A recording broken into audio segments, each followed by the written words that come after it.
मेरे पास शब्द नहीं है और मैं भाषण देने के लिए नहीं आया हूँ, युवा शक्ति को नमन करने के लिए यहाँ आया हूँ। राजनीति में तो संघर्ष रोजचा होता है, लेकिन कभी कभी ऐसे लगने लगता है कि हम किसके लिए लड़े। लेकिन आज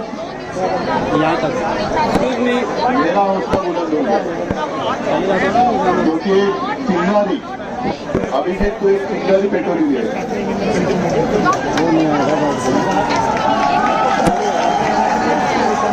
और ये चिंगारी ऐसे बोलने वाले नहीं है, हम नहीं बोलने देंगे। पहले तो मुझे ऐसे लगता था कि यहाँ मुझे आने की कोई आवश्यकता नहीं लगेगी। सरकार ऐसे हमें लग रहा था। मोबाइल ले रखा है अभी, ठीक है।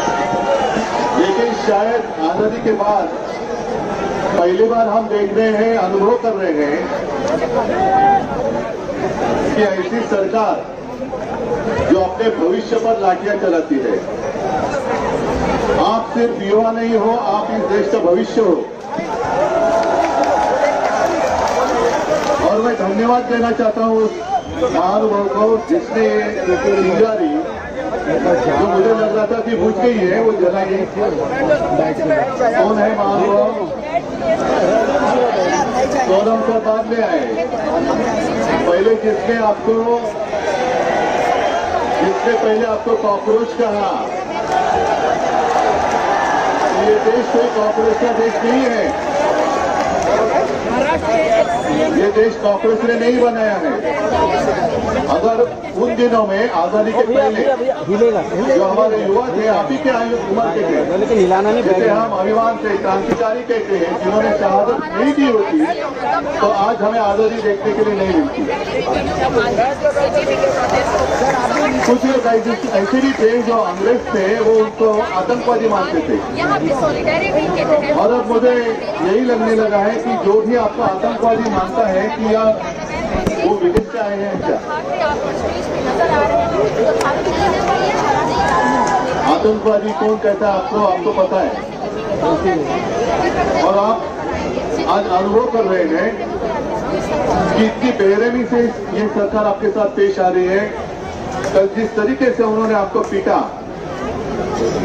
एक बात अच्छी लगी क्योंकि आप सबके हाथ में एक मोबाइल फोन है। मैं कल से देख रहा था कि कुछ गुंडे आपके ऊपर डंडे चला रहे थे। और अभिजीत, मैंने देखा एक गुंडे का फोटो वायरल किया है, वांटेड, ऐसे ही करो। कहाँ जाएंगे ये लोग? आज शायद कुर्सी पे बैठे हैं, लेकिन कुर्सी में कल आपने से कोई बैठने वाले, आपने से बहुत सारे लोग बैठने वाले, तब देख लेंगे। इनको शायद ये पता नहीं है कि आने वाला कल जाता है, लेकिन आने वाला कल मेरे सामने खड़ा है। तब हम देख लेंगे। और मैं सबको धन्यवाद देता हूँ। अभिजीत, तुला खास करून धन्यवाद देतो कि तू पुढाकार घेतला। ये कोई आसान बात नहीं थी। अभिजीत तो अपनी शिक्षा में व्यस्त था, वहाँ यूएस में था, क्या जरूरत थी उसको यहाँ आने के लिए। लेकिन उसको देखा नहीं गया, कहा नहीं गया कि मेरे ही देश में मेरे साथियों के ऊपर अन्याय हो रहा है। इतने सारे बच्चों ने खुदकुशी की है।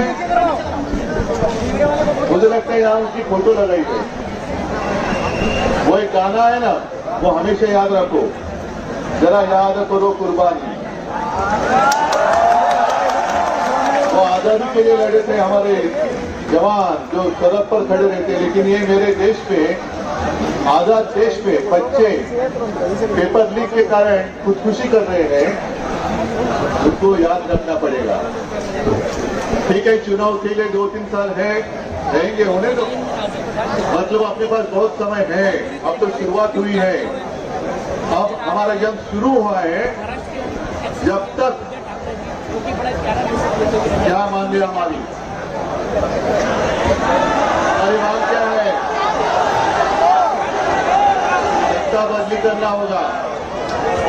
सिर्फ एक स्पीकर से नहीं चलेगा, पूरी सिस्टम बदली करनी होगी। अगर एक अकेले को हम निकाल देंगे तो चलने वाली नहीं है बात। जब तक सरकार बदली नहीं करेंगे तब तक आपकी जिंदगी में कोई बदलाव नहीं आने वाला है। और मैं तो अभिजीत को पहले दिन से कहते आ रहा हूं कि दिल्ली में आप लोग हैं, डटे रहो। मेरी कोशिश ये है पूरे देश में इस आंदोलन की चिंगारी क्या बुझने नहीं चाहिए। और इसलिए हमने शुरुआत की है महाराष्ट्र में। महाराष्ट्र तो आपके साथ खड़ा है और मुझे अभिमान है एक महाराष्ट्र का युवक आपके साथ नेतृत्व कर रहा है। अभिजीत, आपके साथ कितने सारे युवा हैं, कौन कुटुंब आले, सबके साथ मेरी कभी कभी बात होती रहती है। आदित्य के साथ जब बात होती है तो मैं भी बात करता हूं इनके साथ। मैं सबको शुभकामनाएं देने के लिए यहाँ आया हूं और हिम्मत देने के लिए जरूर आया हूं और आपसे हिम्मत लेने के लिए भी आया हूं। तो आप डरिए मत। कल आपने जो भी हिम्मत दिखाई है मैं उसको नमन करता हूं, सचमुच वंदन करता हूं। और हम सब साथ हैं और शायद बहुत सालों के बाद जो हमारा देश का बंटवारा करना चाहते थे बीच में मजहब की दीवार खड़ी कर आज वो सारी दीवारें टूट गई हैं और राष्ट्र की ताकत, हर राष्ट्र की भावना हमारी एक है। वन नेशन वन इमोशन, सबकी भावना एक है और उस भावना के साथ हम आपके साथ हैं, रहेंगे और अंत तक लड़ेंगे। सबको धन्यवाद। जय हिंद, जय भारत।